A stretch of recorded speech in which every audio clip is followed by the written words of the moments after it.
Well, good evening, everybody, and thank you again for coming to join us. Again, my name is Gareth Fatanza, for those of you who do not know me. And tonight we are going to be discussing composition, a very broad topic, but we are going to be discussing a few what I call templates that I've kind of observed over the years and have just kind of accumulated over just of years of study. And I wanted to start us off with someone I know you all love. So this, of course, is Jackson Pollock. And the reason I did want to start with this is partially just to honestly to challenge a little bit you all. But there is one fundamental fact that the abstract expressionists did understand. In this point in art, the idea of painting was trying to get down to the pure essence of painting, to get beyond this kind of just what would have been termed like just a superficial kind of replication of reality. And when Pollock and the Rothko and the others painted around this time, if you distilled painting down to its most basic essentials, it is a flat optical experience. That's the absolute inarguable truth about it. And modern art really does have to do so much with that idea of boiling something down to an essence, or its kind of most basic essence.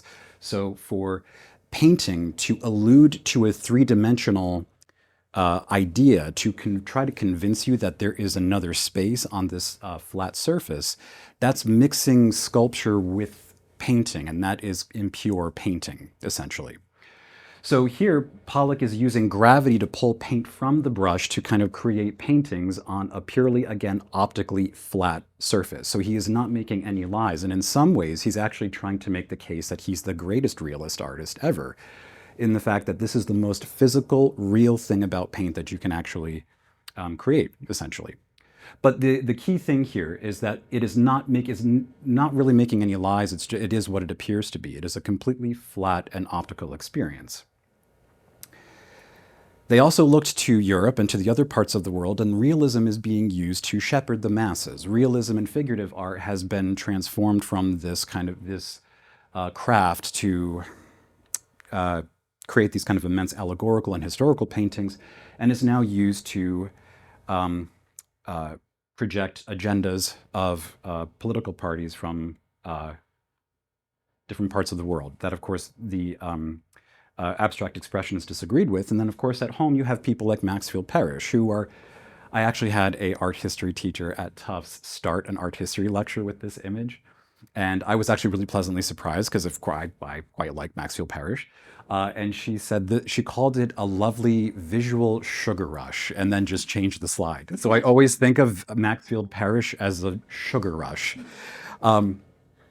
But I think that from the position of the abstract expressionists, this was seen as very superficial and very trite. It wasn't very deep in culture. And the fact that their work, so the work of de Kooning, Barnett Newman, and of course Rothko, it's difficult to understand, and that is part of its design, because if it's difficult to understand, that means few educated people do, which makes it high culture, and therefore it is fine and high art. So its exclusionism is kind of built into the design of it. But again, the reason I bring up the abstract expressionists to start everything is because it begins the journey of understanding composition, which is to realize that we are working from the flat. Now, of course, in our prior lectures, we've encountered the flat before. So this is the pre-Renaissance, and this is Byzantium, where the flat, again, dominates, but for such a vastly different reason. This is to kind of take you out of reality, not to kind of go deeper into it, in a sense. So icons were painted in such a formulaic way as we see here. This is not making any attempts to be real. So like if I told you this was a photograph, you wouldn't believe me for a second. It's not trying to do that at all. It's trying to create an otherworldly experience. It's an object of meditation to take you out of your day-to-day. Hence, the background is abstract. There is no sense of light. There's a golden background, which is this kind of ambient, kind of beyond this otherworldliness that it is trying to convey. But in understanding composition, it is actually very much like studying the figure. Working from the figure and actually composing a picture have a lot of similar problems. There are proportion issues. You have to make sure every element of your figure or composition is proportionate unto itself. You also have to make sure that there is a certain unity, gesture, all the things that we want the best of both worlds, really. And so one of the ways that we actually tackle drawing the figure here is we actually will use, as you can see on the image on the right, we'll be taking a figure and breaking it into, in this instance, quarters or thirds. And by giving it these kind of these grammar, if you will, this architecture, this allows us to manage proportions and relate everything to each other. And so this is what gives a certain legitimacy to a figure drawing, and that is one of the purposes for the grid. And so I'm sure most of you have seen in some point in your studies images of drawing with the grid on it. And it is something that you see in all schools of drawing and painting from all different parts of the world, and it has multiple different functions. I believe this is David, if I remember correctly. And so it has been in treaties on drawing and painting for an incredibly long time. Dürer, of course, writes about using grids. And the purpose of grids are actually, it's multi-purpose. So in gridding, you can actually scale up drawings very easily. So if you know that from her foot to her shoulder is 8 squares, if your squares are like 3 feet tall, you know 8 squares, that ratio is correct. So before being able to kind of go to the printer and kind of print things large, this would be the way in which you would enlarge a drawing or a sketch, for example. But I think more importantly, what the grid does is it also gives your blank picture plane proportion so that you are not staring at a blank white rectangle or square, so that when you are making your first marks, they really aren't in reference to anything except for the 4 sides of your canvas, which are a very broad estimation of space. So the grid gives an anatomy to your surface, and that's how I use the grid, not to create complex constellations that will somehow come through in the final product, like a Dan Brown novel or something. But this is really just to give a sense that I can understand where, in relationship to my canvas size, what is the halfway mark, what are the quarters, what are the thirds. And by understanding the spatial anatomy that way, I can make more educated decisions about where to place things in relationship to the greater pictorial effect. I'm not taking random stabs at the dark and just crossing my fingers and hoping it works. I mean, there's always a little bit of that in painting. There's just no avoiding that. But so now, of course, with the grid, as we saw in one of our prior lectures, the Renaissance then, of course, comes into after Byzantium and really starts to not invent one-point perspective. Actually, I just got this really good book called, I believe it's called From. It's been on my to-read list for such a long time. I think it's called From Baghdad to Florence, and it talks about how the one-point perspective is actually imported from the Middle East, and the Italians actually just really kind of ran with it but they didn't really invent it. Just like how they didn't invent noodles, but they're known for pasta. It's kind of the same thing. But this is Perugino, and this absolutely amazing painting. I mean, it illustrates one-point perspective. I mean, if you looked it up in the dictionary, this picture could be accompanying it. It's very much the case. And of course, here's our Da Vinci here, using the one-point perspective, and of course, using the grid system to both place things in accordance with the one-point perspective, the vanishing point. This also has to go with, we have to remember that this also is, the one-point perspective is also a visual manifestation of the philosophical and theological times. So this really represents the eye wandering into the infinite distance, the soul wandering into that eternal void, or the soul to heaven, as in this time and place would support. But so it is, in a way, it is kind of a visual manifestation of this kind of this singularity, this kind of the single point that one is directed and herded toward by the observer. And this, the center always becomes incredibly important. That is really important to Western art, is the idea of the center. And so here we have the Vermeer, the woman with scales, and if you actually look at the dead center of the painting, her pinky and the scales are just about in the direct center. Of course, this painting really actually exhibits the difference between the two different schools of thought. So if you were to Now, there are a number of years that separate these two artists, so let's be clear about that. But if you do look at kind of the subject matter here, there is a monumental, there's a grandness of things. There is this kind of, there's an open sky with vaulted architecture. There is a certain kind of, I guess, typical Roman kind of almost Olympic-sized kind of view of the world. And this again is, I would say, again, partially in line with the theology of the time. So, Catholic cathedra means universal. It kind of is all-consuming. It's large. But of course, in the northern countries, Protestantism is more taking effect, and that is that the Word of God is more domestic. You don't need these kind of accoutrements and all of these indulgences of the church. So all of the symbolism and subject matter in Northern Europe becomes that of the interior, and which I think is also metaphoric for the internal within as well. And so this is really almost you couldn't ask for a better example of this. This whole thing has to deal with morality. So in the background we have the Last Judgment. So we can see Christ arriving above. What's really fascinating is this painting does not exist. So Vermeer actually invented a tiny painting to go in his actual painting. I think that's kind of amazing, really. But anyway, he also very smartly puts the frame right in the center of the painting, making sure that your eye does not miss the center. If you also look at the diagonal, let me put the center back. You can, if I go back and forth, maybe that will illustrate it a little bit better. You can see that the shadow from the upper left-hand side, it creates a pretty convenient X all the way down, hits the corner of the table before it actually exits on the far right corner. You can even see that the blue drapery is in adherence with the angle of the other diagonal that we have that's corresponding. And it creates an enormous sense of balance and focus, that whenever you look at the painting, you find yourself shepherded back to the still life, really. This is almost, the figure is kind of almost an accompaniment to the still life in this.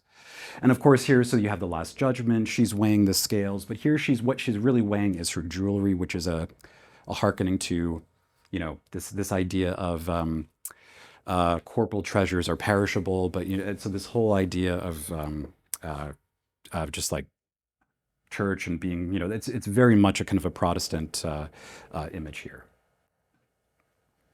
Now, when painters of this period aren't dealing with these enormous outdoor historical spaces, and they're dealt with an interior, they're conflicted with, or they're confronted rather, with a pretty large problem, which is how do you get a sense of atmosphere in space when you are indoors? How do you get a sense of atmosphere where there essentially is no atmosphere? And so the Dutch were incredibly smart in creating what I call anchors. And what they do is they create little peepholes to the outside world that references the outside and perspective, without having to go through the trouble sometimes of having to actually do the one-point grid and having to do all that. And yet by having two of these anchors at different levels, one going downstairs, one going upstairs on the right, it makes this interior, the pantry, by, I think this is Gerard Cherbourg, I believe. And here we also have quite a bit of symmetry. So I'm applying a bit of the grid, and in some of these images, I'll be applying the grid only where it's of interest to us, because that would take me a long time to grid each image, and it's also just not everything is of importance here. But you can see that the door frame is exactly the same size, left to right from the center in which the child is located. The green dot represents the vanishing point of the tiles on the floor if they're connected to one single point. So it's above the downstairs window on the left-hand side. And you can see that the door opened on this side and the door closing also have similar thicknesses on either side. So a tremendous sense of balance throughout the composition here. But really the thing about the Dutch that I love is just the inventiveness, the idea that they can get a sense of airy spatialness by just showing you an open window in the distant background.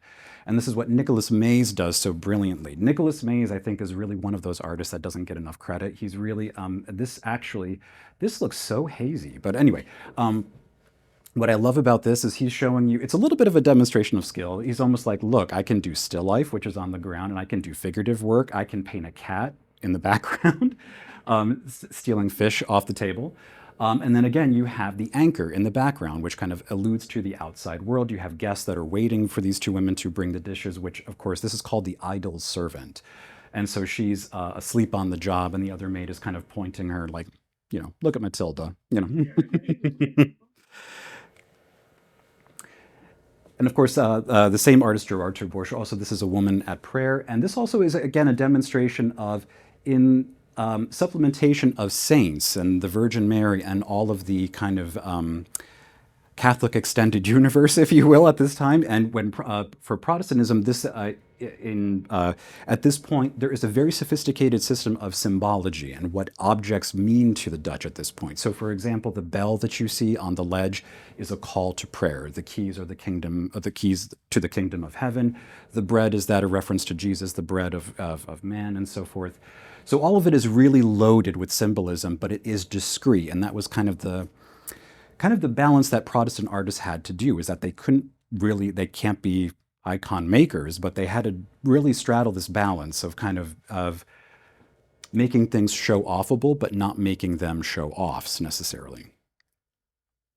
And so again, another example from Jan Steen, I believe, and you can see again the reference of the very far back, the cathedral there is what makes this otherwise very claustrophobic and otherwise flat space feel so much more dimensional. And it's really just because 1/8, 1/6 of the picture frame is just referencing the outside world. So compositionally, a very so that's one, I guess, trick to take from this, is that if you are doing somewhat of an interior and you're looking for a sense of atmosphere, the allusion to the outside world is really a key feature for that.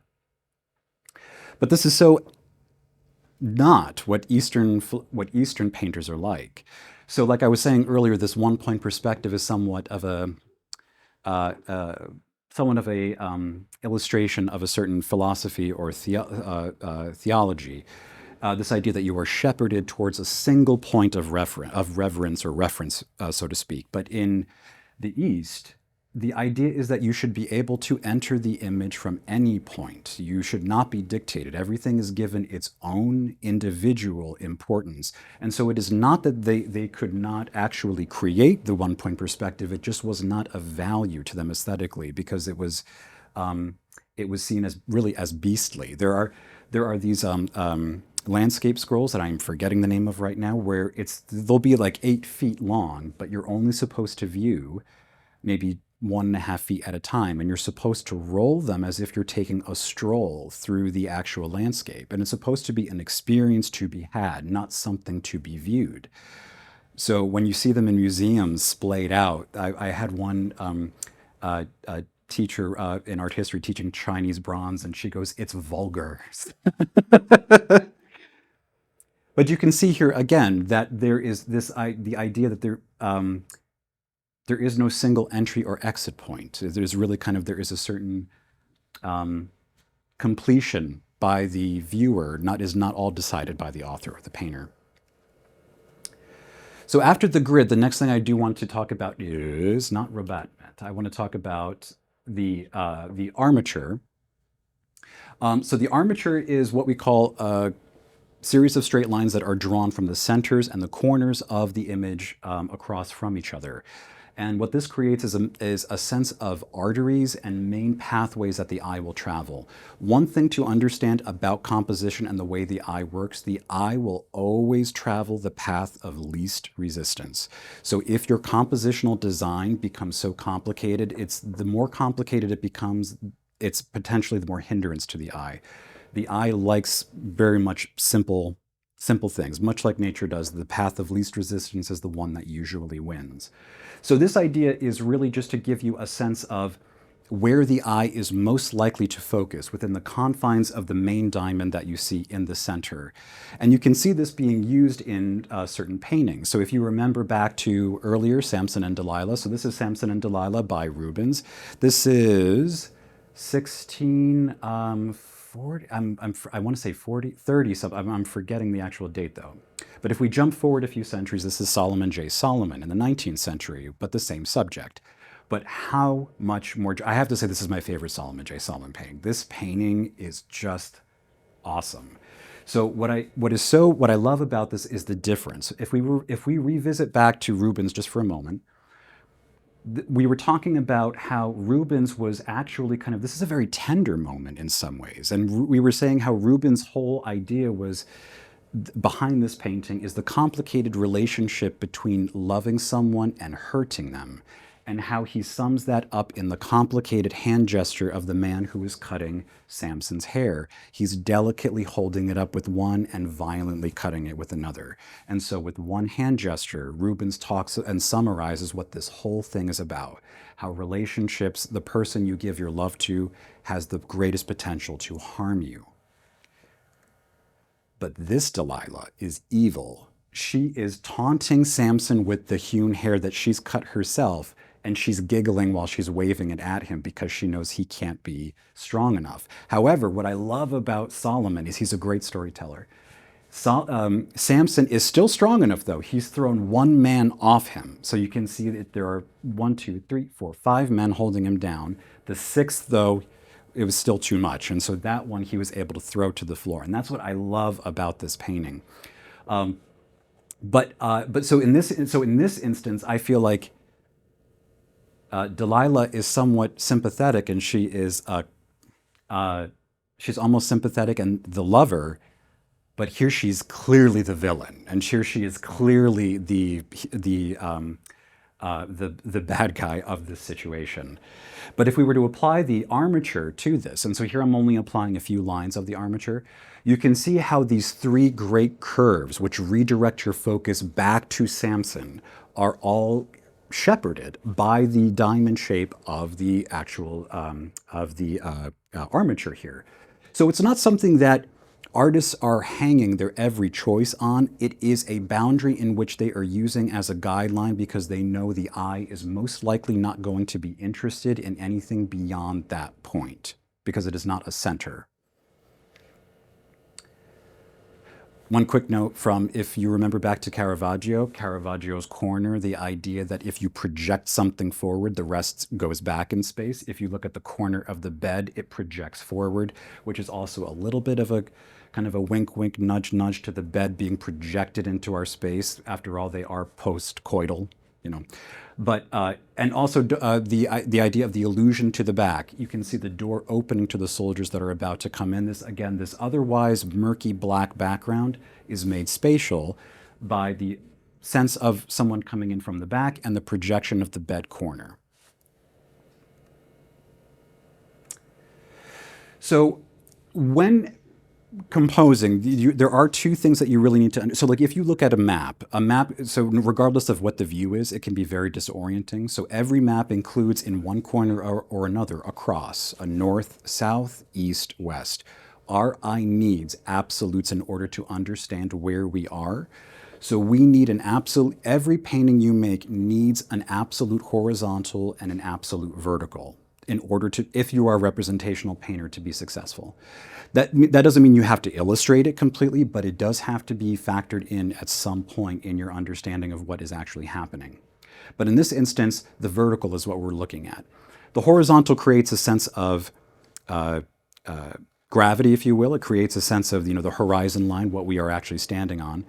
And the vertical is the opposition, or the human figure, or us. And so this is actually a painting by Bouguereau. This was actually at the Dehesh Museum in New York, which I never knew. It was a great museum, but I don't know what happened to it. But this actually illustrates a great way that you can make a very simple image interesting in composition. If you really just take a minute to look at this, Bouguereau is really quite smart. If you look at the black and white image, all he's done is create a reverse gradient. So she is lighter at the top, darker towards the bottom. The background, lighter at the bottom, darker towards the top. A very simple way to balance a composition. It also gives him an opportunity to suggest a landscape, so some very minimal shadow shapes to suggest rocks, and that's really enough to convey a sense of atmosphere. I do have to say this painting is the feet in person, Bouguereau's feet, I know that sounds creepy, but the way he paints feet is really incredible. So, and this by Velasquez, this is the Surrender at Breda, or Breda, I'm sorry, however I'm pronouncing it, but on the right-hand side you can see, so this is all, you can tell that Velasquez is a Spaniard because you can see the Spanish have these huge, erect spears, And the Dutch have these kind of limp little spear. They don't. It's kind of so you can clearly see whose side he's on here. But the key thing here is in some books this section of the canvas where you have these vertical parts has been called the forest of spears. So it even has somewhat of a reputation. But the whole purpose of it is to visually ground us with with the horizontal, the true horizontal that he provides us in the background. So this is really, I think, Velasquez again, which allegedly that's him in the very far right, kind of looking out at you with the gray hat and what seems like the white feather. Um, so here, this is a battle painting, a portrait painting, a group painting, an animal painting, uh, all at once, really. But again, the vertical is really what to take away from this. And again, this is Solomon J. Solomon. And again, this is the idea of the vertical. Um, the idea here is that if you look at the pillar behind the actual figure, and if you look at the left-hand side, all of that conveys the verticals, or if you refer to the yellow lines on either side here, you can see that there is a true horizontal, which is represented by the stairs. So the ellipse that you see by the left-hand side, that is actually really incredibly important. That is the thing that if I were standing in front of Ajax and Cassandra, which is the two people you see here, you can see that, well, basically this is a rape. He is taking her away. You can see that, Solomon J. Solomon, again, I really do think he was such an underrated poet. You can see Cassandra is headless, almost like how Ajax views her as just a body, not a person. There's no identity to this person. So you can almost see like how just like what a beautiful poet he was. But the incense, which is crashing down on the left-hand side, the incense is this idea, it's an offering, which is what Cassandra was doing. So this is a complete rape. He is kind of knocking over her, her divine intentions and also taking her body as well. But you can also see the smoke trail that Solomon J. Solomon introduces, and that brings you right back around to the figure that you can see on the left-hand side here. I've drawn that out with these yellow lines here as well. So again, a very simple standing two figures, but with a few set of very simple decisions can make a very convincing and beautiful sense of space. I do love that this is a painting by Jerome, and so this really does show, I think, the power of just horizontal and vertical in symphony. What I love about this image is really, again, the poetry of it. As you go back further and further, it's harder to distinguish human form from the mosques. And I think this really kind of shows this understanding of how deeply rooted religion is in this part of the world, and how it's almost like an evolution going from this distant back kind of amorphous blob to suddenly more understandable shapes, humanoid forms, and then clearly people. So again, this is by Jerome. So Jerome is really one of the masters of composition. But this really does show you how just those two decisions of a vertical and a horizontal, simple idea, but kind of an infinite amount of possibilities. So, and this is John William Waterhouse. For those of you who don't know, John William Waterhouse is a great storyteller. I mean, he is really, again, another underrated genius, I think. And what I love about this painting, and you'll have to forgive me, I have to refer to my notes because this painting, I forget the name of, The Favorites of the Emperor Honorius, 1883. And so this is apparently the so-called most pathetic Roman emperor, to the point where when it was him under his watch that Rome was sacked and the great fall of Rome happened. And when that was happening and his company is trying to tell him about this, he panics because his favorite chicken is named Rome and he thinks Rome is about to die. So that's why he really panics. But what I think that here, this is where the vertical and the horizontal converge, and you create the L frame or the L bracket. And so here you can see that the figure of the emperor himself creates an L. And this kind of unifies both that of the horizontal and vertical, and it creates another square frame, a painting almost within a painting, if you will. But this is not the original composition. There is another, he started this very differently. This is the original painting, but he did scrap it. And I think I could understand why a little bit. I mean, first of all, it's a lovely beginning, especially that rug. Oh my God. But I think that he looks so much more pathetic here, and he looks just so much more like an oaf, and just kind of, he's on this throne and he's just like feeding these chickens, it's just really, again, just kind of this. I felt like he almost looks too, I don't know, too stately and purposeful here, especially with the crown. He just kind of seems a little bit more elevated in this version. Um, it always kind of amazes me though sometimes when I see unfinished works. I'm like, you stopped that? I'm like, that looks amazing. So beyond the pure vertical and the pure horizontal, there, of course, the next step up in complication would be that of the diagonal. And so here's Tintoretto. Tintoretto is the Last Supper. So Tintoretto is kind of like Frank Frazetta before, way before Frank Frazetta. So he's got angels coming down from all different positions. He's reportedly basically drawing models that are laying on the floor on canvases that are angled to get these figures that feel like they're floating but have a real legitimacy to them at the same time.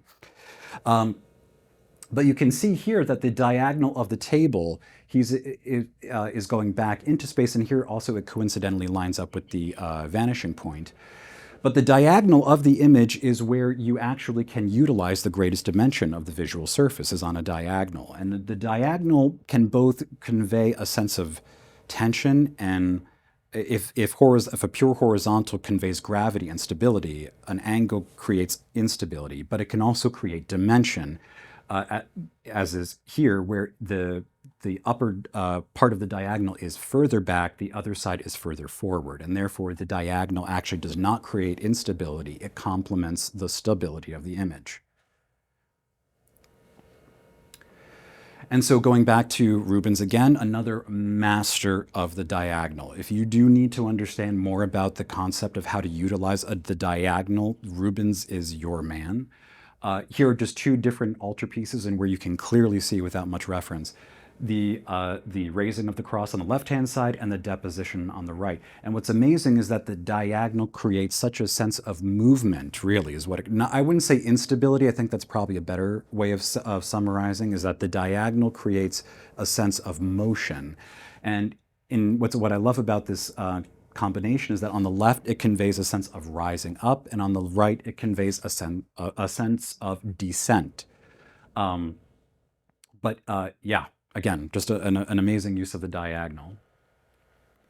I think I told you all about that quote that, I forget who said it, but it was like, in Rubens' universe, it takes all the energy in the world to wind a wristwatch. And like, that's kind of true. It's like everything, it's like you have like cherubs helping and like, coming down, everything is overblown. But again, an example of the diagonal, this again is our, the beloved Jerome here, one of his favorite subjects here, gladiators.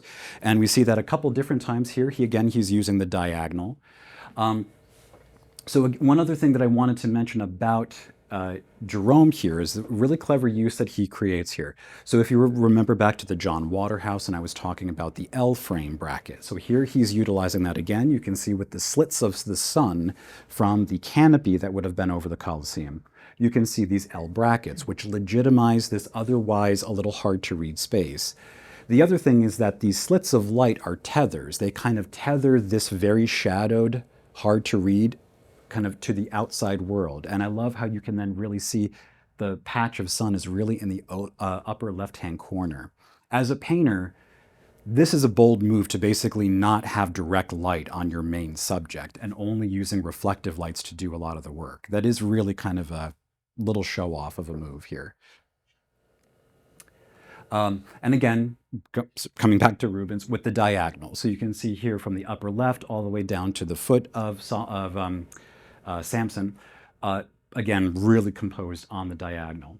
But interestingly enough, again, this really, I mean, again, maybe it's just me, but to me, this really does not create instability or even movement, but almost, I always think of this painting as very tender, even though it's actually a very unpleasant scene. So one of the templates now, so kind of thinking about directionality and how simple directions convey certain things, there are also certain motifs or certain kind of consistencies that you will see pop up again from time to time. And one of them is something that I call mirror imaging or bookending. And it's a really wonderful way to contain a viewer's focus, and it can also help to kind of take the guesswork out of what should this person be posed like sometimes when you're trying to think about that. So here we have Titian's Bacchus and Ariadne, And if you look at Ariadne on the left and one of the company of Bacchus on the right, the woman with the symbols, they actually are pretty much mirror imaging each other. They're exactly pretty much the same pose. So whenever you look at this image, you kind of almost incidentally, whenever I look at this image, I almost incidentally always focus more on the left. My eye is always pushed to the left-hand side. I really almost have to fight to go see this lamb leg that this guy's holding up in the upper right-hand corner. And one of the reasons why is Titian is kind of, again, using two bookends to kind of create this idea of a focus within the frame itself. You can even see that there are the two cheetahs, which also mirror each other, that are taking Bacchus's chariot through the woods. Right. So, sorry, I was like, why was this like? So here Titian is again with the Assumption of Mary, and you can see here Mary and the apostle below in red are again mirror imaging and bookending their pose. This helps to partially kind of connect the two different tiers here. So Titian has conceived of this painting. This is an altarpiece. So it's very tall and narrow. You don't have a lot of space to convey dimension. So you have to basically, it's kind of like in a city, you only have, like in Boston, we can only build up.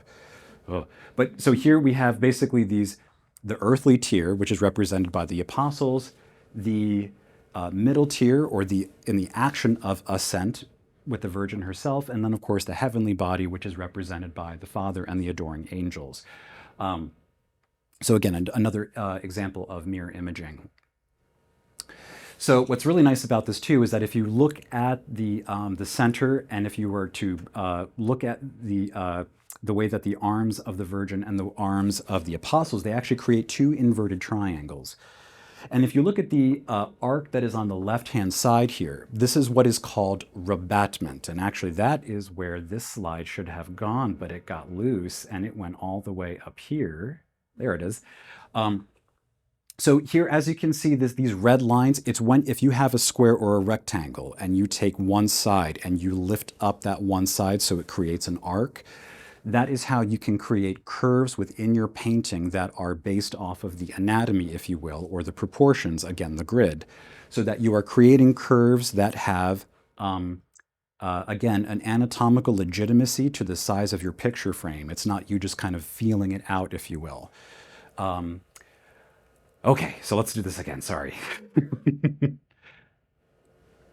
So, and we can see on the left-hand side, and actually on both sides, we can see examples of this. You can see that the putti, or the cherubs, are arranged with rebatment. If you actually take one of the squares and you actually take one side and lift in both directions, that is kind of the spine in which all the putti are arranged on either side. And it's just so beautifully, if we look at the image again without the, how when I look at this painting, I immediately go to her. And that's all because of these very subtle, discrete choices that I'm not aware of, but I'm impacted by. So now Titian, though, to go back to here, he is creating, like I was saying, a painting within a painting. And if you follow the tree line all the way down, the true vertical that he is providing us, and if you follow the true horizontal or the horizon line, you then create this idea, again, how I was saying earlier, whenever I view this painting, I feel pushed to the left-hand side.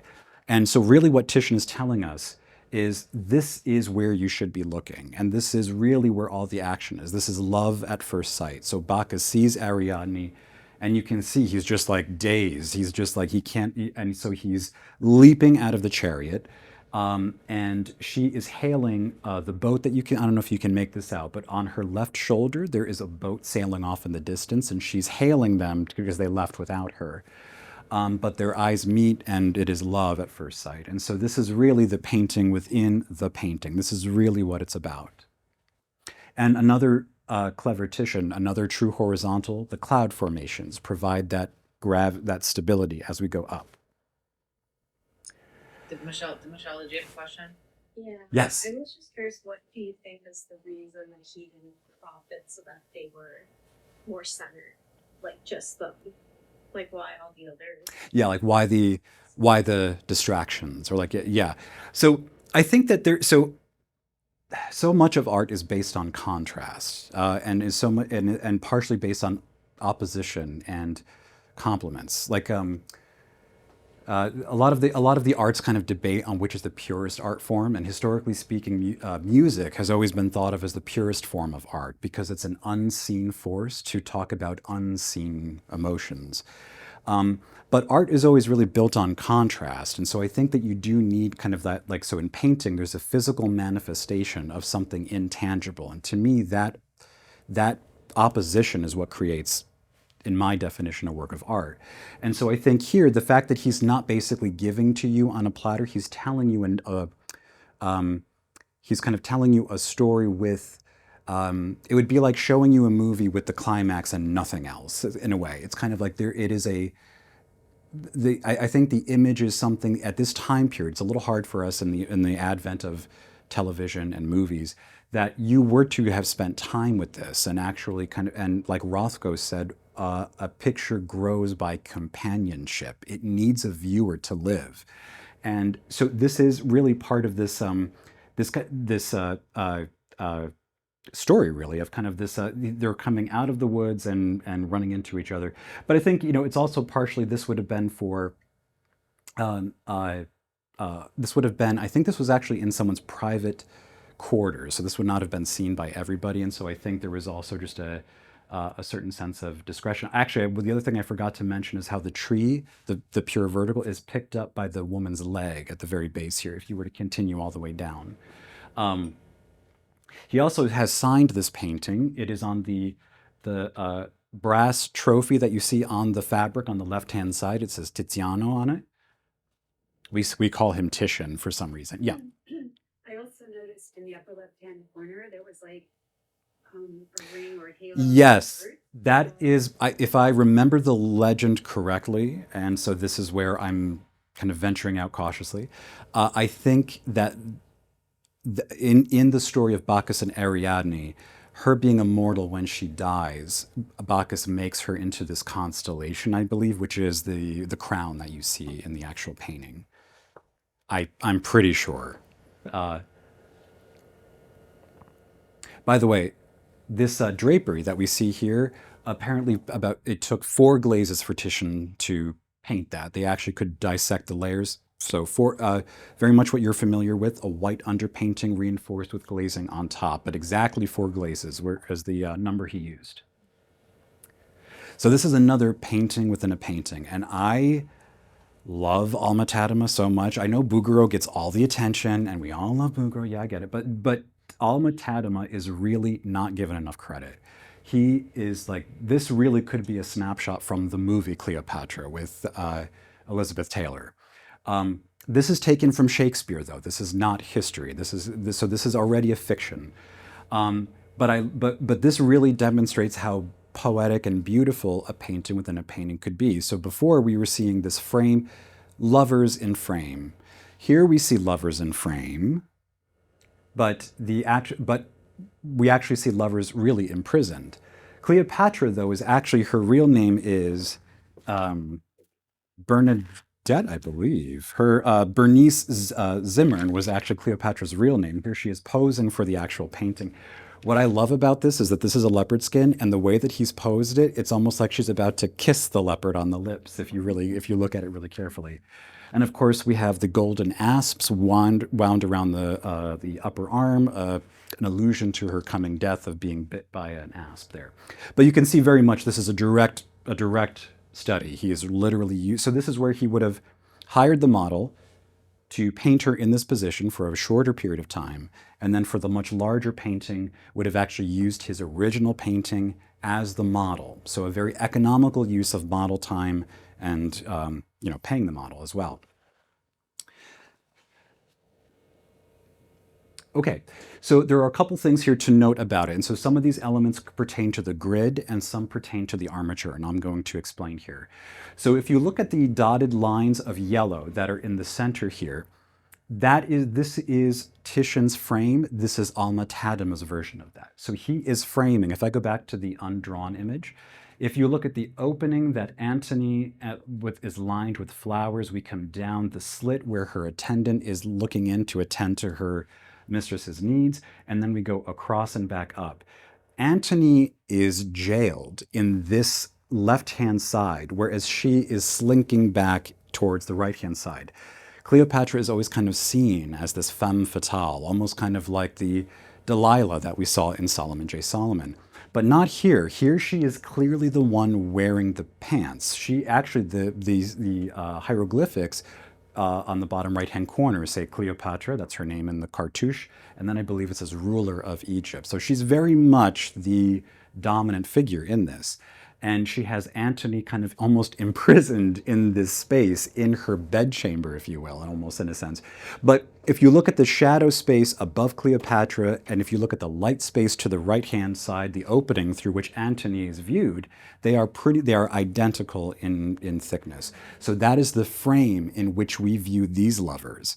So this view is not one of tenderness and love at first sight. This one is a relationship of spite, deceit, and separation.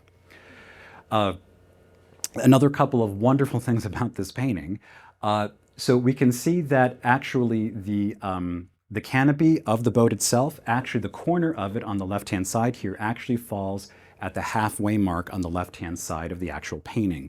So he is clearly using some reference like a grid to help him refine his decisions about placing where things are. So on the upper left-hand side, this is the armature, these diagonals going into the upper left-hand corner. You can see that the diagonal in which Cleopatra is seated on, from her knees to her head, falls in line along the armature diagonal almost perfectly. So this is where it does seem likely that there was some influence there. What I love about Alma-Tadema too is that there are flowers, there's incense. He's always wanting you to smell. Every painting by Alma-Tadema has incense or flowers. He is trying so hard to make this real for you and try to bring you into his world. And I think what I have here, I read this and I love this. You do not know how difficult it is to paint pictures. That's Alma-Tadema. This painting did go through a couple of different versions before Alma-Tadema was satisfied. So the background went... How big is this painting? This one, I believe, I don't have the dimensions on me, but I believe this one is larger. It's not, he does tend to, his work reads large, but actually tends to be small, but I believe this one's on the bigger side, if I remember correctly. So the background that we see here, this is not the original background. This is probably like background number 4 or number 5. So the original, so one of the backgrounds, we actually have an account from one of his, from a visitor to his studio, and said that the background was actually going to be a temple that had decorations. There was a row of sphinxes. There was a river, not the ocean. So it was a completely different setup. And then I think there was at one point, there was another, it was set somewhere else where there was like some kind of fortress. So he had gone through a couple of different versions before he had settled on the vast open ocean, these battled warships that their relationship is framed against. Again, this kind of nod to this instability of the relationship of Antony and Cleopatra. So another compositional device is that of yin and yang, so that of tonal balance and opposition to create harmony within an image. And so we can see that in a painting like Christina's World here by Andrew Wyeth. Andrew Wyeth here. I love, no, Andrew Wyeth. I always get them. There's too many of them. That's the problem. Yeah, 3. Yeah, that's right. There's Jamie, NC, and Andrew, right? Yeah. So, so here Christina is the light in the dark, and of course the house is the dark in the light, the upper hemisphere. And a very balanced image, even though it is so disproportionately foreground versus the background there. This is actually, oh, I should have included it. There's actually a frame in a movie from Forrest Gump where Jenny is throwing rocks at her childhood home and falls in front of it, and it is almost a direct quote of this image. So this is an image that has really steeped itself in a lot of Americana imagery. So here's another beautiful illustration by Lord Leighton of these yin and yang. So you can see the dark in the light of the figure on the upper left, and again the light in the dark on the lower right. Leighton uses this a lot. So here we also have Perseus and, oh, I'm forgetting her name, his baby, and So you can see that Perseus is the dark in the light above. Her leg and drapery is the light in the dark below. And you can actually see this. This is his study on the left. And he kind of nailed it. Like, he really doesn't change much in the actual painting. Leighton does that all the time. If you look at Leighton's studies, it's a little annoying. He like nails it in the study and then just copies the study almost directly. There's no changes. There's no alterations. But again, actually in the study, you almost see it a little bit better because the values are a little bit more compressed. You can see that the leg, again, is the light in the dark. Perseus is the dark and the light above. Very effective. Again, a very effective way. Again, you have to consider the proportions of your canvas. This is a vertical painting. He cannot talk about these wide vanishing points like Da Vinci was earlier. He has to, again, build upward. So this way, he can create space without having to rely on space his painting does not have. And here is Bargue. This is a painting by Charles Bargue, the chess players. And actually this is, so what I love about this is Bargue as a chess master of composition. So if you think about chess, black and white pawns, which we see here, you can see the yin and yang with the bird and the dog. The bird in the darker hemisphere, the black dog in the lighter area here. You can even see that the gentleman in the far right is a light against a dark. And we can see that the man's pants here are also a dark against light. This is a beautiful, beautiful painting. It's really great. But And yet the guy wearing white is playing black. Wearing black is playing white. is playing white. It's like, and then you have, I really wish the guy in white was wearing a black stocking, because then like the guy on the other has like a black, yeah, Bargue. But I thought it would be nice for you all to see the guy who's made you all suffer so much, to see his actual work. And again, note the use of the diagonal. The bench they're sitting on goes back into, sculpt the space. Do not perpendicular to it, to the picture plane. So, and again, yin and yang. Let's go back to Ajax and Cassandra. So if you squint down, Ajax's legs are the exact mirror image of Cassandra's arms going upward. That's an amazing design. Like that is a brilliant, a poetic designer. So when you, so like that didn't happen in a weekend. That was not an accident. He had to sit, ponder, and make that happen. But you don't notice it. You just notice how beautiful the image is. So the circle is another very, very common compositional tool. So here we did look at this earlier when we did talk about Rembrandt, and we were saying how this really was a metaphor for the human consciousness. The man represents the consciousness itself. The window is the outside world, the information that we take in. The spiral staircase, thoughts ascending upward into the nether realm. But you can see that the light coming down, the light going up does create an actual circular ellipse that is actually in full display. Kind of the full roundness of it is actually seen here.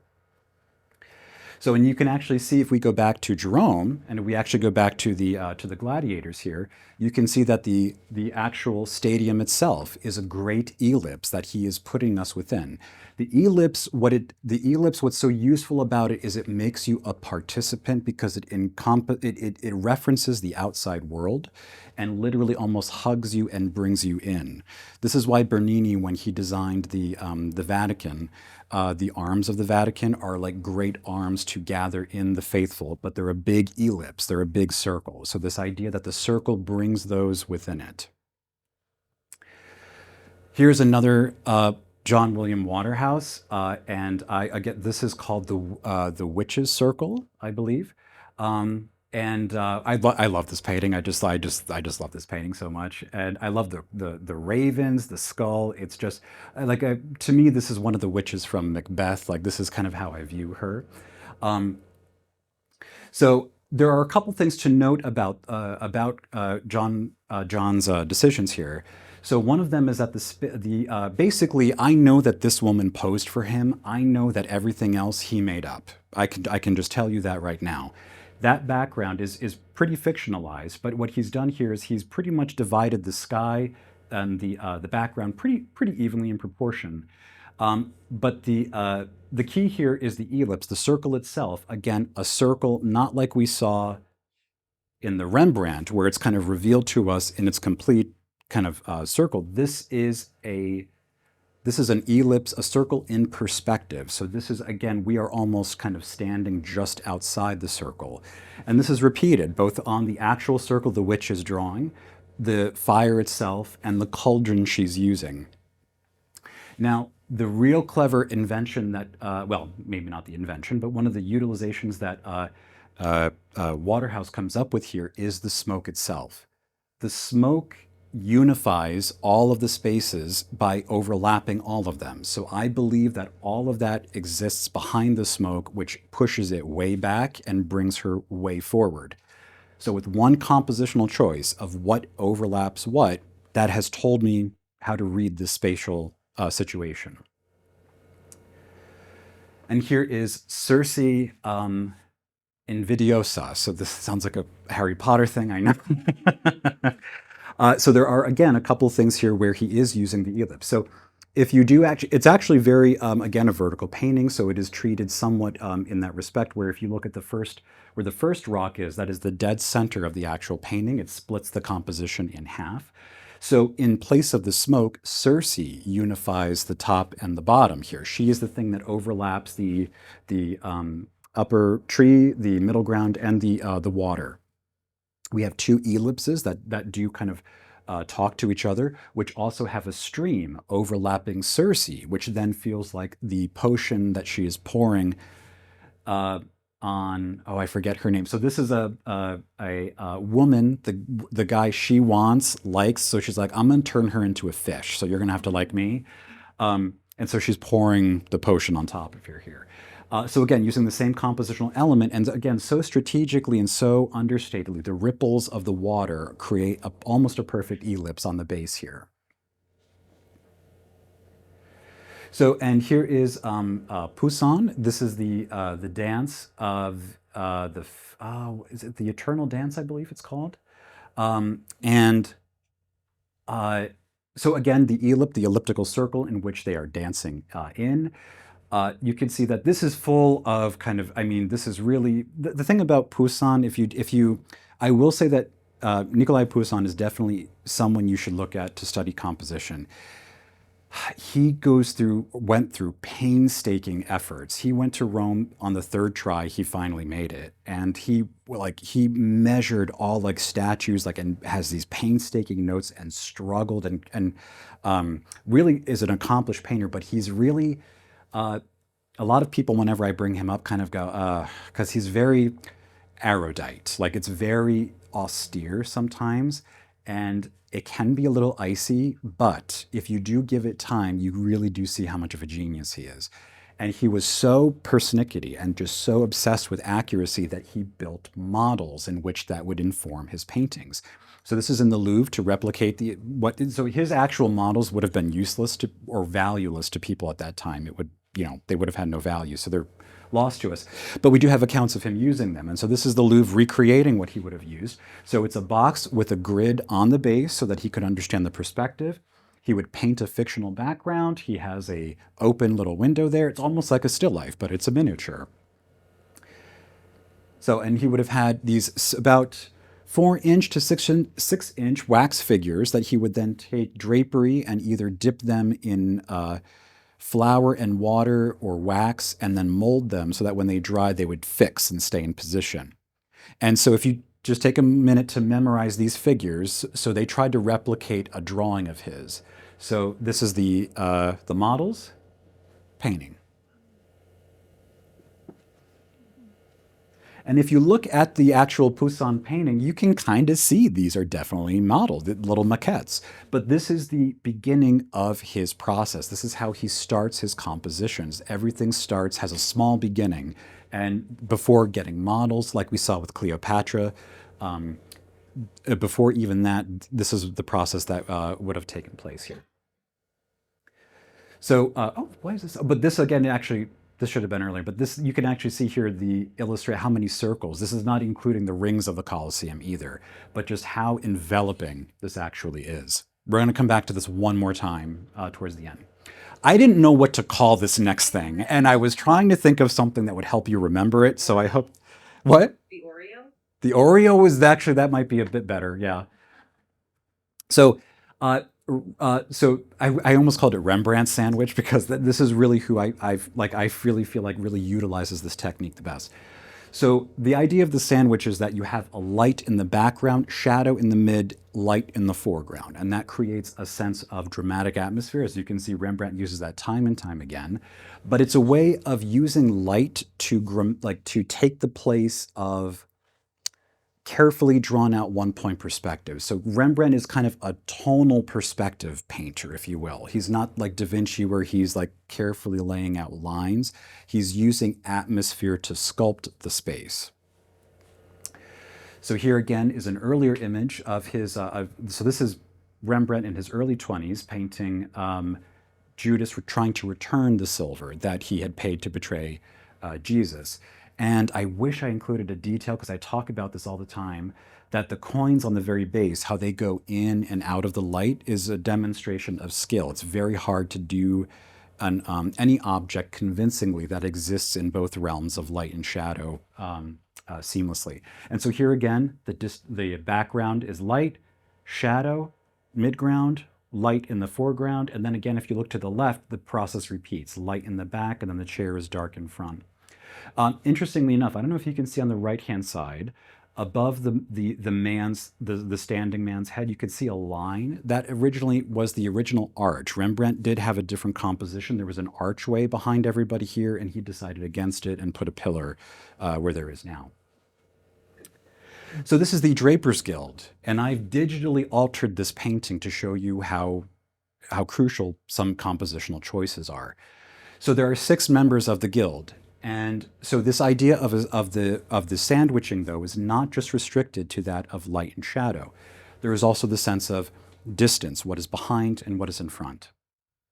So when we look at the composition this way, this really doesn't feel super dimensional. First of all, our eye level is low. We're actually below the table. So these are guild members that are basically judging us upon review, or like if we're basically worthy.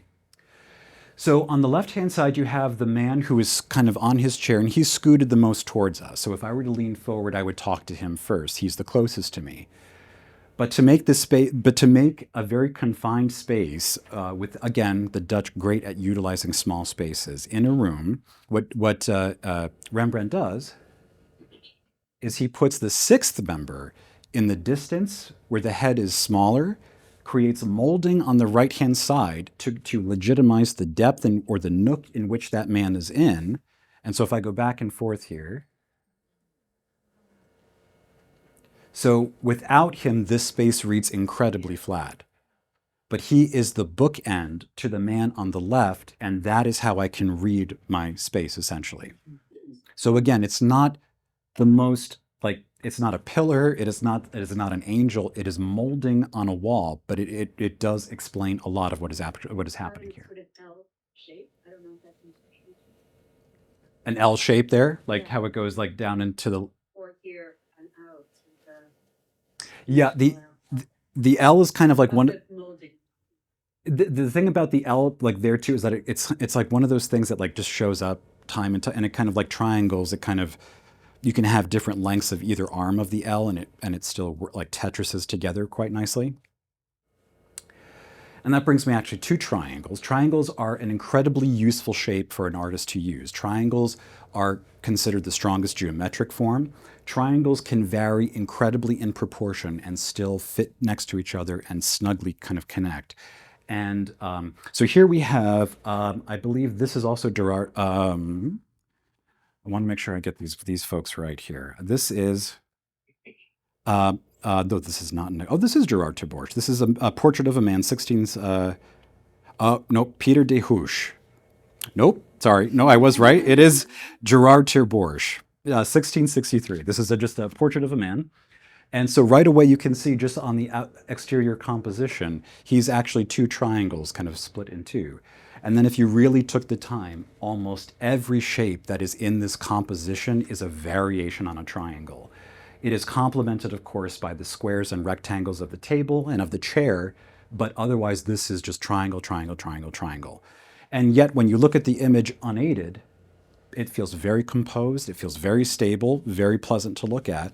So again, these are subtle choices that I'm not aware of, but that are certainly impacting me. Now, Velasquez is king of the triangle land. Like he uses triangles like nobody's business. And so here we have um, uh, Mercury and I believe Cyclops. Is that right? I'm forgetting here, but that is supposed to be a Cyclops on the right. And so here there are, again, numerous triangles. So right down the center of the painting, the man's bent knee is practically dead center, which creates the first triangle, composing two legs. The man's upper body and arms create the dominant second triangle. Mercury over here is one big triangle. Yeah. Also yin yang. It is also a yin yang. That is kind of the thing about like it's like you're going to see more than one tool being used at each time, but it's like yeah. So it is definitely a yin yang as well. You can also see some of these diagonals maybe be corresponding certainly to some of the armature as well. And that brings me to Las Meninas, probably his most famous work. So Las Meninas does have an enormous amount of triangles within it. So this painting is really, I mean, it's wonderful in so many ways. First of all, this is one of the best dogs ever painted, like really, really good. And this is before, obviously way before photography. So like he had to like that, I mean like that dog is just so good. But anyway, so this is the Infanta in the middle here, and this is her entourage. We have an assistant on the left who's offering her this little red jug of perfumed water. We have her attendants on the right. And then, of course, we have Velasquez himself. Of course, one of the great inventions of this is that we are the royal couple themselves. If we look at the very far back, that is a mirror, and what we see reflected are the royal couple, or us. So this really is kind of almost making the space twice as big by making me believe that that mirror is reflecting the kind of the outside world. And this should remind us of another painting that we talked about last session, Van Eyck's Arnolfini Marriage. Interestingly enough, this was in the collection of Velasquez's employer at the time he painted Las Meninas. So he must, I mean, there's no way this could have been painted without the influence of Jan van Eyck. I mean, that the mirror in the background giving you that distance, it's, I mean, not exact, obviously, but he must have been influenced by that. So if we look at the grid, some of the grid system, and we look at we can see all of the party members are comprised of triangles. The Infanta herself is one large dominant triangle. You can see that I have this yellow dotted line.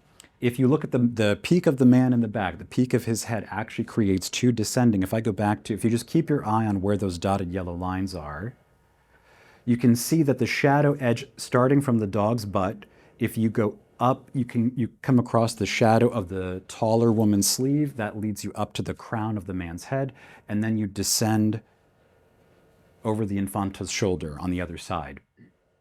Velasquez himself, the triangle, the light shape of the attendant on the left is also a triangle.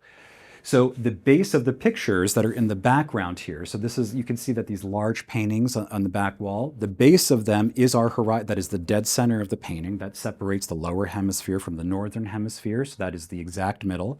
If you look at where the base of the chandelier is, that top hard red line, that is pretty much an exact proportion of the distance from the base of the canvas to the base of the Infanta's dress, so almost equal in proportion.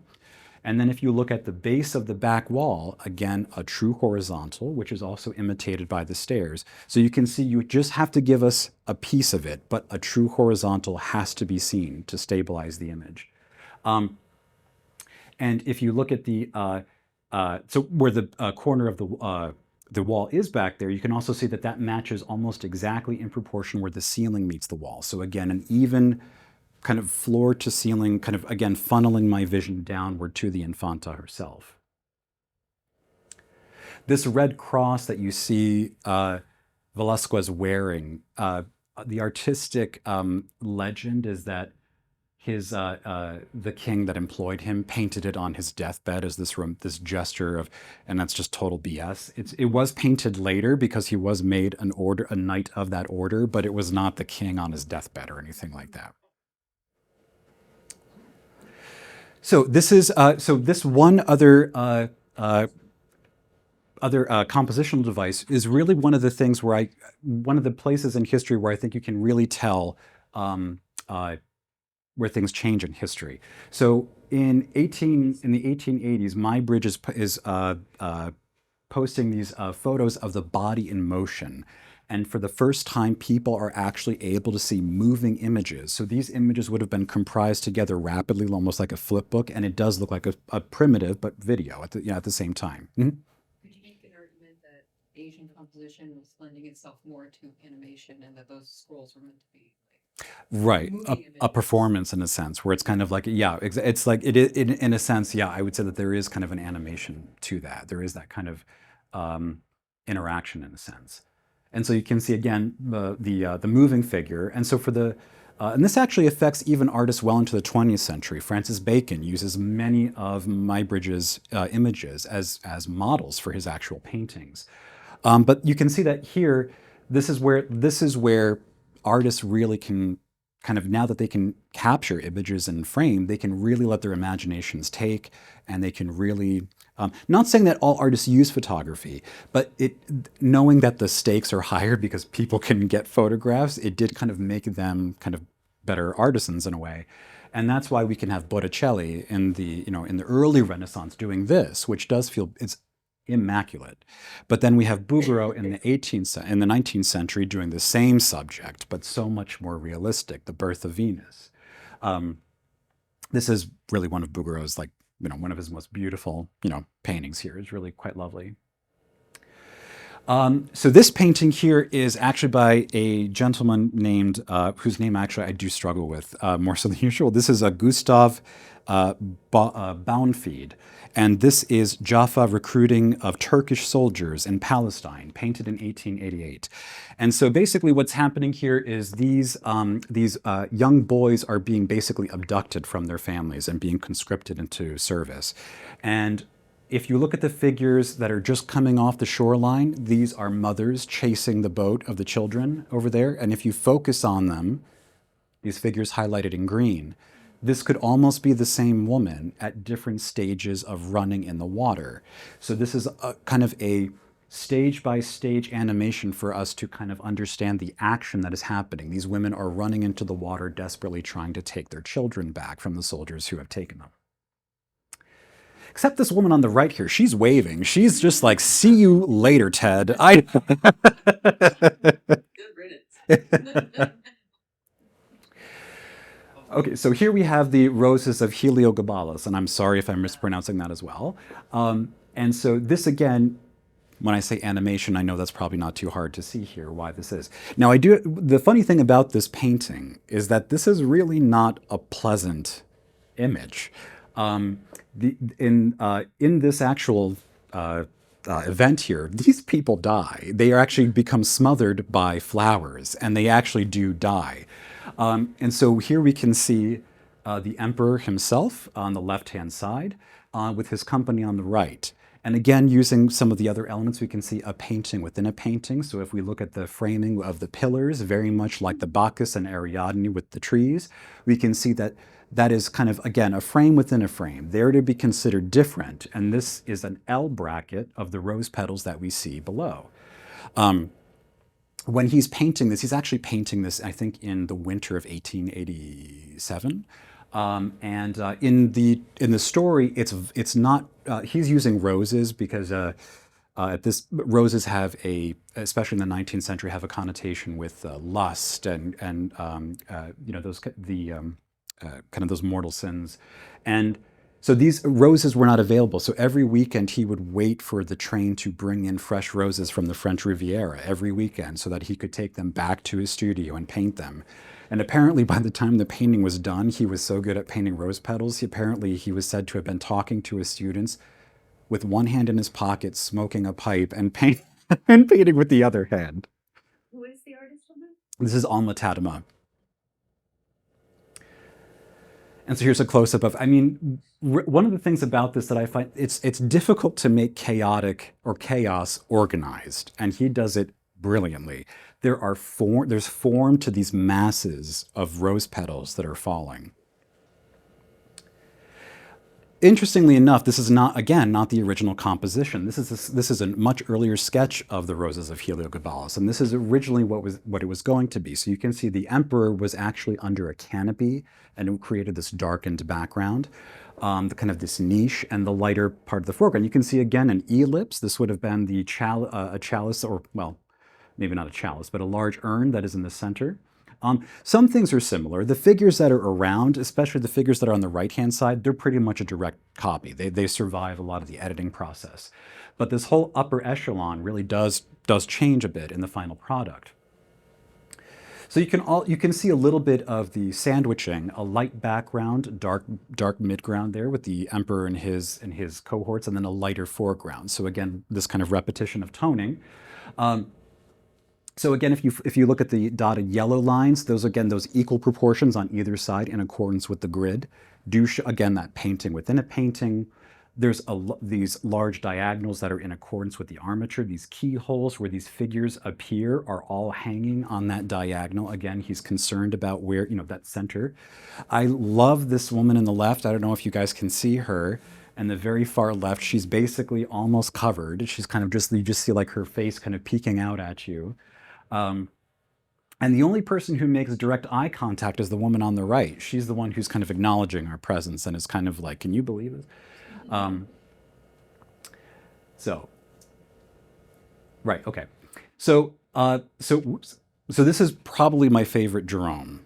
This is the Assassination of Caesar. And when it was exhibited, one of the commenters said, if photography would have been available in ancient times, this is what it would have looked like right after Caesar was assassinated. And I think there's everything that we talked about, the different modes, you can see them all in full display here. So first of all, the vanishing point is we can see right over the head of Brutus on the left. So we're really meant to feel this funneling out as the crowd is leaving the amphitheater here. We have So we do have a bit of this bookending or mirror imaging. If we look at the statue on the left and we look at Brutus in the middle, she is holding her hand up. He is holding his hand down, almost in the exact opposite position, and creating a diagonal if you were to connect them together. You can also see the corpse of Caesar on the far left and the remorseful senator who can't believe what he just saw and most likely probably didn't partake in the assassination. I think he's probably, if you cut, that side could almost be a painting in and of itself. I think just that lone senator just sitting there with the head hanging. And here we also see the ellipse. We have the first ellipse on the outer side, and we also have the head of Medusa on the inner ellipse that we see right in the center there. That is also, again, an ellipse in perspective, making us leave the actual painting. If you cast your mind back to the Velasquez and the spears, you can see the pillars on the right-hand side also recall that idea, again, that true sense of vertical, and the sense of the pillars dissipating in the background, darkening as they go, almost creating blades themselves as they dissipate. So now, after I was looking at this painting for a while, I realized something seemed really familiar to me, and then it became very clear that Jerome used this template before. And this is kind of like, I don't know if you have seen how Disney uses, they use their animation before, there would be like a scene of Snow White and how it's like a direct copy. So there are certain templates like this. So if you focus on the way he's composed these figures, the main group in the center with an extra figure on the right-hand side, two opposing bookending figures on the outer side. Group of large figures in the center, complementing standing figure, two opposing bookending images, all strung along the main diagonal. And then, of course, if you think back to the layers of all these large kind of encircling ellipses as well. So you can really see that this is a template that he actually used time and time again. Which is, if you do think of yourself as a craftsman as well as, a poet, it's like there is something to be said about a certain level of efficiency. These are in no way the same painting by any means, but it is somewhat the same plot in some sense. In fact, they are almost exact opposites. The senators are a white against a dark, and the gladiators are a dark against the light. They almost could be a yin-yang composition against each other. They're really an exact opposite. but I thought that in these paintings, they were very clear exhibitions of all the different modes that we were talking about, as well as showing this idea of a motif or a molding that you can use, that you can just repeat time and time again. So that was all that I had planned to cover, but I'm more than happy to answer any questions about anything that you guys have. Yes. So I have a question. Like when you get to see their painting, there's a lot of the things that you talked about in Yeah. that painting. Yes. And I wonder how much of it is intentional and how much of it is sort of looking to impose, Yeah. ideas on a painting. Sure. And so I asked that in sort of the context of when you're painting, Yeah. when you're looking at composition, Mhm. how much of this are you intentionally doing as Yeah. opposed to how much of it sort of just comes about? Yeah, that's a really complicated kind of question. I think it differs. I would say sometimes. I think that like in this instance, it's difficult to say, but I do feel like a good amount of it is planned when it comes to certain people, and I do think Jerome is one of them. I think there are some things that are just pleasant coincidences. So I think there are absolutely those. In fact, there are sometimes when I'm talking to students about their still life, I'll go, there are many, I can think of a handful of times recently where I've said, I love this composition where you da da da da. That was totally an accident. So there is partially, again, like Rothko was saying, that a picture needs companionship. So there are some things where the viewer kind of almost brings part of the composition themselves. But I do think that with some individuals, there is a lot of thinking. And I think that with Jerome, certainly that was much more thought out than given per chance. But I will say that Jerome also heavily used photography. So there are you can actually find the photographs he used and you can see time and time again he did very heavily use photography, which also allowed him to kind of Frankenstein these images together later. But anybody else have any questions or anything? I think there's a philosophy that Western painters like subscribe to as opposed to Eastern painters, where everything was realized at once. Western narrative and painting really just wanted you to fill in the blanks. I don't know if that's a clear question, but well, I think so. Yeah, with Western and Eastern art, I mean, the things that are different. First of all, in Western art, the body is central. In Eastern art, nature tends to be a little bit more central, and man is kind of an offshoot of that. So already a different perspective. But I think because of that, I think. So I'm thinking of kind of like what Hakusai said about his progression, and he was saying that, by the time I'm 80 or by the time I'm 90, hopefully every blade of grass I paint will live. Meaning that by this idea that if you devote yourself to the craft of it, but there's a humility there in a sense, whereas like maybe that's, Meanwhile, you have Van Eyck literally on his frame saying, "As only I can." So very different. Yes. I mean, there's also that story about Velasquez and the portrait of Juan de Parija, where Velasquez gets to Italy and people really don't know who he is, but he's very famous in Spain. And so he has his slave, Juan de Parija, walk around with his portrait in front of him, and then drop it so they can see this amazing portrait and then be like, oh my God, that looks just like you. But I wonder if that's actually true, or partially I wonder if he was saying, if I can make a slave look this noble, imagine what I can do for you, is another way to interpret that. I do have to say, Juan de Parija looks so handsome and so beautiful in that painting, though. He just like glows, like he's like this bronze kind of, it's an amazing portrait. It really is. But yeah, he's an amazing painting. That's also in the Metropolitan, I believe. Any other questions or anything? I'm a little curious about the armature. Yes. When you get these diagonals, a lot of times when I see things on composition, just online or whatever, it seems like the diagonals are pretty arbitrary. Like they aren't connecting to anything specific.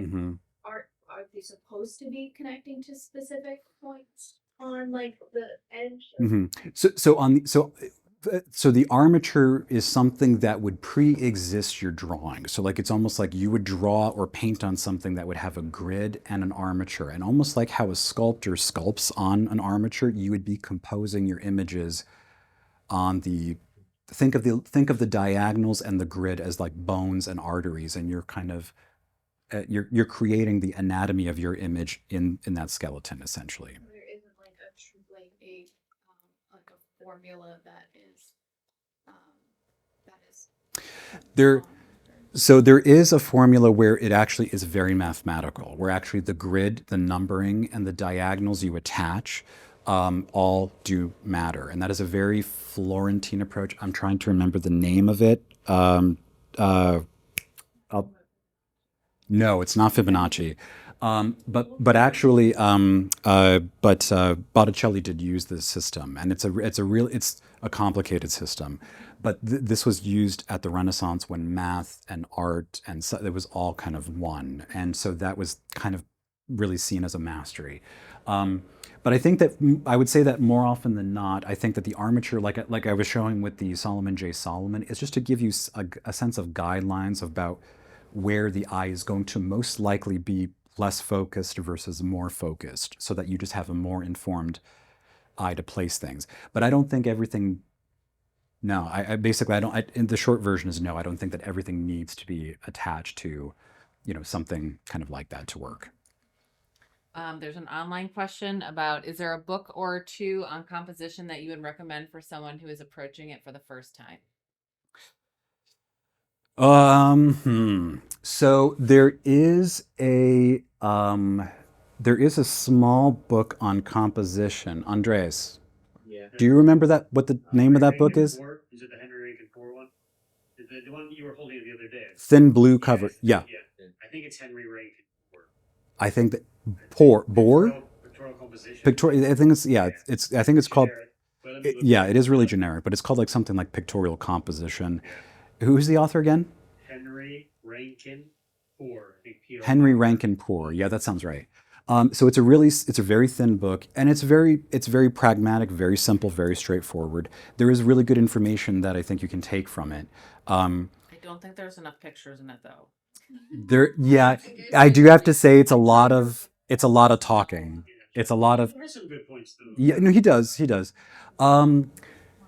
So one of the things that's also really valuable is doing a lot of looking.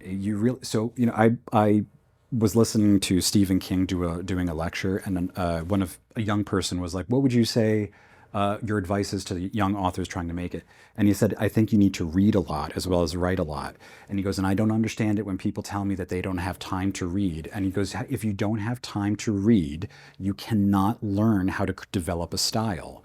So if you're not going to museums and looking at paintings, if you're not actively looking at the discipline you're looking to master, that is really so." Well, my advice would be if you're like here in Boston, go to the MFA, pick 2 paintings, and spend however many hours you're there in front of those 2, and just analyze it from every possible way you can think of. And that's really what I would do for years and years. And it's really just sometimes you just kind of really by doing it that way rather than trying to, I don't know, maybe you kind of look at everything with the same level of intensity. I think that is actually much more instructive, because you also are learning what you respond to. What the composition is, the visual. It's like the plot for a book. It's like it tells you. It kind of is the framework in which the story is told.